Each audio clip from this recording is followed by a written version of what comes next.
Hi everyone, in this video, we're going to show you how to repair an old motherboard. This can be a cost-effective way to get an older computer up and running again, or to salvage valuable data from a machine that might otherwise be discarded. The first step in repairing an old motherboard is to identify the problem. This can be tricky, as there are many potential issues that can arise with a motherboard, from physical damage to faulty components.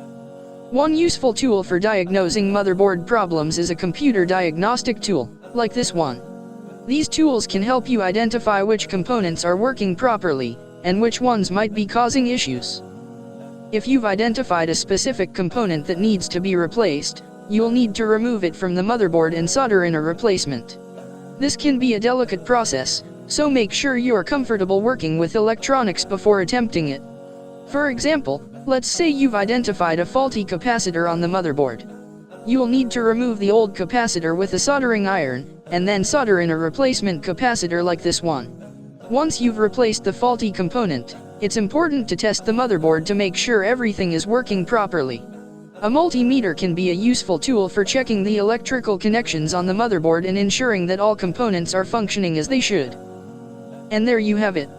With some patience and know-how, you can repair an old motherboard and get an older computer up and running again. Thanks for watching.